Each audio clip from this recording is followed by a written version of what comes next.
Well, hello everyone, and welcome to part 15 of a To Be Astronomer reacts to a geocentrist movie. So let's continue. Oh, by the way, should maybe accelerate the whole thing again. I keep forgetting to do that. Are we saying things or? Okay. I am excited for this one because I've never heard it being said the axis of evil before. Also, why is it evil? The oldest light in the universe, according to the Big Bang Theory, is the cosmic... It's not the oldest light in the universe, it's the oldest light that we can see. There was light before that, but we just can't see it. Microwave background. The leftover radiation from the Big Bang itself. Not really. The cosmic microwave background is the leftover radiation from the recombination period. That happened, I believe it was 300,000 years after the Big Bang, so it's not really freshly after the Big Bang, right? Source of radiation we've ever discovered that comes to us from all directions of the sky. The cosmic microwave background is the afterglow of the Big Bang. It's the radiation coming at us from the Big Bang, leftover radiation. It's amazing. In fact, it's highly visible in a sense, but it wasn't discovered until 1965 in New Jersey, of all places, by two people who didn't know what the heck they were doing, but they won the Nobel Prize anyway. But in fact, you've actually seen it. Well, if you've ever disconnected your cable TV, or if you're like me, old enough to remember before cable TV, when the stations went off the air at night, after the test pattern, it'd be static. If you disconnect the cable on your TV, you'll see static. Turns out about 1% of the static you can see in your TV is radiation left over from the Big Bang. This background That's true. I mean, again, it's not directly from the Big Bang. You can actually cosmic microwave background. You can actually when you again, it comes from the recombination period. I'm confident it says it somewhere. I'm not really interested in the history.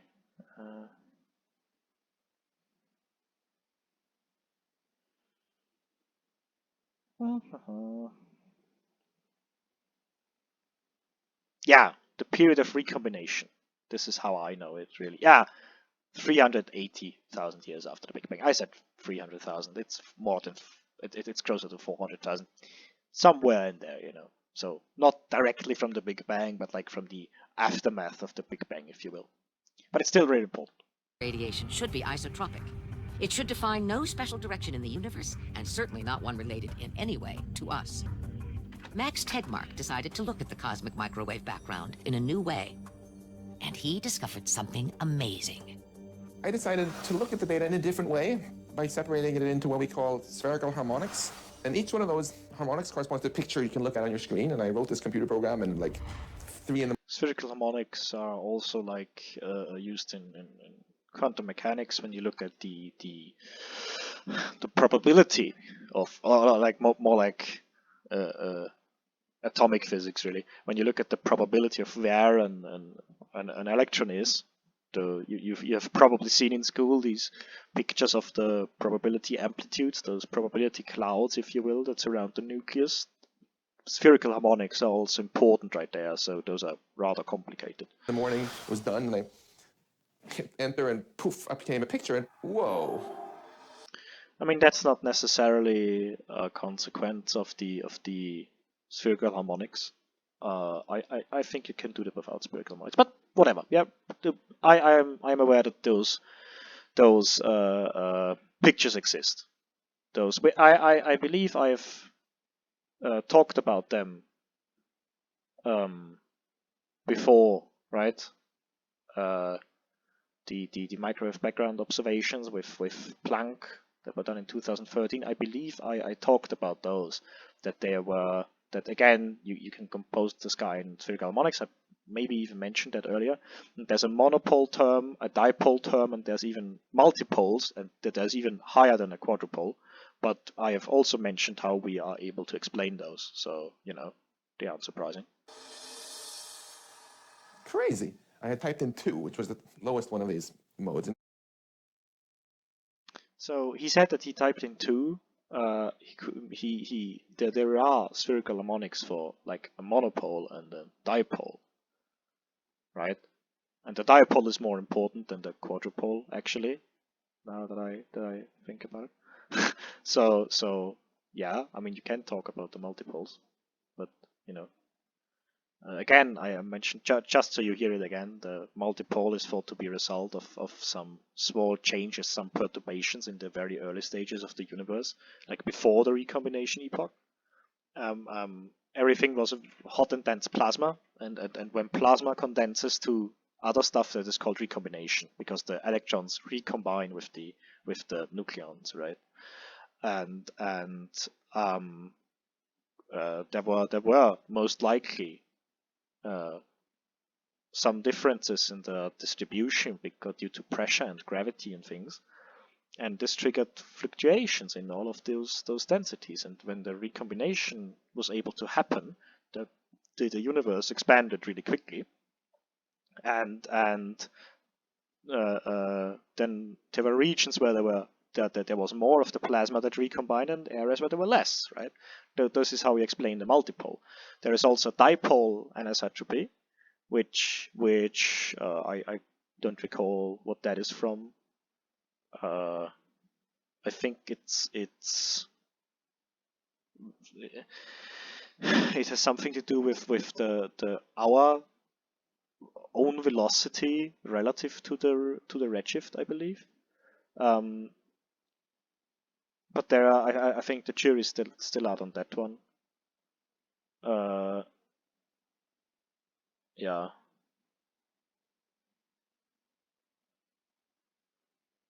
I believe there was a study that was done actually in 2022, 2021, I think, where they talked about it and they kind of criticized the kinematic interpretation of things, so like that we are just moving. So yeah. So this one's still out, if you will. The jury is still out on that one, if you will. And then there's the monopole term, which is the basic your basic kind of temperature, which is like the 2.7 something Kelvin. This is like the basic temperature that you have in the background. So really, the multipole isn't a problem, and I'm sure that they will make it out to be a problem. It was the lowest one of these modes, and it didn't look at all like it was supposed to do. I had looked at this because there had been previous papers saying maybe there was something a little fishy about this lowest harmonic, but nobody had ever made a picture of it before because they couldn't clean out all the junk. That's a lie. Pretty much as soon as the pictures came in, we were aware that you can because we know that those followed from quantum mechanics, and so we knew that they had to involve spherical harmonics. So I'm confident, very, very confident, people had to be extremely stupid if they didn't realize that. So he's not the first one who did that, because he makes it look as if he was. And checked my program, there was nothing seemingly wrong with it. So I thought, I'm kind of tired, but I have to type in 3 and see what the next one looked like. That one looked even more crazy. It had this big band, like exactly, a pancake, of course. You can have as many poles, if you will, as you want, but again, all of those probably stem from perturbations in the distribution of stuff. So, I mean that there are other anomalies that we know, right? The quadrupole and the octopole, they kind of line up, and they line up with, and I think that this is where they're going to. They more or less line up with the ecliptic plane.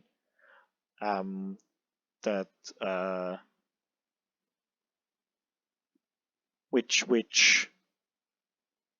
is interesting. However, it's quite a coincidence, right? I know that people have suggested that this may be due to a systematic observational flaw, that it looks that way because, of course, Earth moves and stuff, and thus it has to look that way. So some groups have suggested that this is really more of a systematic error measurement. There is people have also said that the octopole isn't really all too much interesting. And I know that very like rather recently with the Planck thing again, they found the same kind of anomaly. So they think that it is not an instrumental error, but it may also just be, you know, coincidence, right? Because I mean they don't align perfectly, they just align, well, more or less. And I mean, if you think about it, they don't even align really good. Like okay, imagine that there is this octopole and there is this quadrupole. Let's take the quadrupole briefly, right? And now let's say we have it aligns within, let's say, 5 degrees, if you will, right? Humans would still say, well, it aligns almost perfectly, right? But why doesn't it align perfectly? It's a couple degrees off. So really, what I'm trying to say, and I can't really because I'm a blithering idiot sometimes. There are realistic chances that this just happens by coincidence, right? If you have a margin of error of like 5 degrees, let's say, right, that you can say, well, within 5 degrees this makes sense. But if it's not, like if it would be outside, it wouldn't fit anymore. So you have sheerly statistical probability that it lines up nicely. So yeah. Also the dipole doesn't line up. Just thought I'd mention it. The dipole doesn't line up. Only the quadrupole and the octopole line up. And if you look at the higher L's, like L equals to 4 and L equals until you reach 8, they don't line up anymore at all. So two align, the others don't. Why don't all of them align if we're in a special place? So really, I don't know. Guy. And it was lined up with what came out when I had typed in 2. Like, whoa. And it doesn't line up with the other ones. Let's actually show them. I don't know what to Google here. Let's say cosmology axis of evil. Eviler. Sorry, I'm really bad at typing a lot. So yes, that's the picture I remember. So when you look at the other poles, right? When you look at the other poles, you can see that this is the picture. I believe this is from Planck, right? No, it's WMAP. Okay, it's WMAP. Fine. This is from WMAP. They left out the L equals 0 and L equals 1 for whatever reason. Maybe they are. Oh, I zoomed in. Maybe. Oh. Okay, the website had crashed. You can see that you have if I can manage to find the L equals 2. Yes, there it is. The dipole, which doesn't align at all, right? This is the dipole picture. So the dipole doesn't align. The quadrupole and the octopole, which is L equals 2 and L equals 3, those align.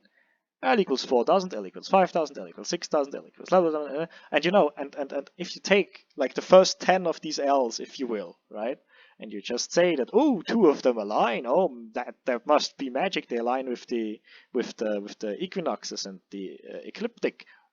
Why don't all of them, if it's that perfect? If someone wanted to give us a sign, why don't all of them flip in a line, right? So, you know, that's cherry picking, if you ask me.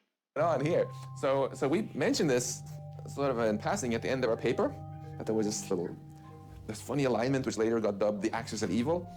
And we did another paper and realized that it's actually quite unlikely that it's just a fluke. And then later on, other people, like Dragan Hutterer and many others, picked up on this and did much more careful studies and found that actually there was nothing wrong in my computer program, and the effect was there, and even more strongly so than we had guessed. When you look at the cosmic microwave background, it's uniform in all directions, which is what you expect for the universe, in fact. Another bit of evidence that there really was a Big Bang. But there have been some anomalies. There's one point about it, that the radiation isn't exactly isotropic, it's almost. So they sent out the satellite. It is almost isotropic, as I've said. Like it's the differences that were marked here in color, they were very, very low. Not even a Kelvin. Find out, wow, there's anisotropies out there. It's not smooth. Not only did they find... But I mean, we don't expect it to be smooth. Again, we have a pretty good idea of what can influence the cosmic microwave background. Even things today, as I said in a previous part, can influence them, like very massive galaxies or galaxy clusters in front. The Sunyaev-Seldovich effect that I mentioned in an earlier episode, I believe it was the intro when they talked about that. So really, that's not the problem. They invent the problem here. Anisotropies, what they found was that these anisotropies, these disturbances, these temperature disturbances throughout the universe were all pointing to the Earth.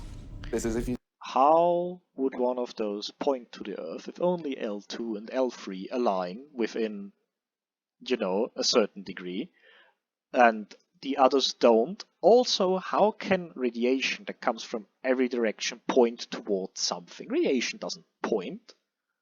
You just look at the galaxies out there in the universe. It doesn't matter whether you look at them like this, or whether you tilt your head like this, or like that, because there is no special direction. There's no up or down in space. One of the fundamental principles... Exactly. There is no up and down in space. That's important. I am inclined to say that flat earthers listen, but I'm sorry. of cosmology is the Copernican principle, that we believe that the Earth does not occupy a special position.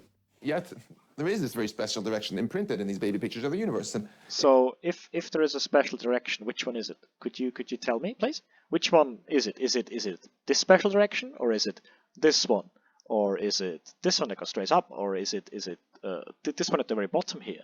Which one of them is the special direction?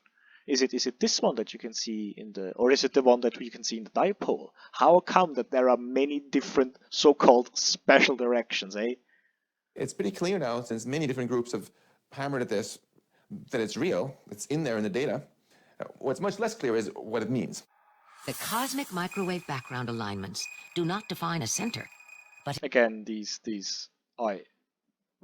they when they put a thing here that says quadrupole and they only have 2 poles, that hurts really. That hurts. A quadrupole, don't know if you know, has 4, and they're nowhere near where they drew them in. I'm very disappointed with this depiction. I believe I've said this earlier. I mean, it might just be me not understanding things, right? This is always a possibility. I'm not the smartest person around, but I can let's quickly see if we find a quadruple. It's always with a new. I'm sorry, I'm very bad at typing. I'm curious about a picture where they actually they say all of that, like where they got their markings from. Oh, I think it's that one. It's the NEP and the SCP, and they labeled it with quadrupole. Okay, so they clearly they took this picture, right? Because the dipoles are also in a similar position, and the oh no, I'm sorry, the NEP at a southern ecliptic pole. I'm again very stupid. So they picked the quadrupole in the very middle here. No, they just I don't know how they came to those labels where they make a point and they say that that's the quadrupole. I yeah, okay.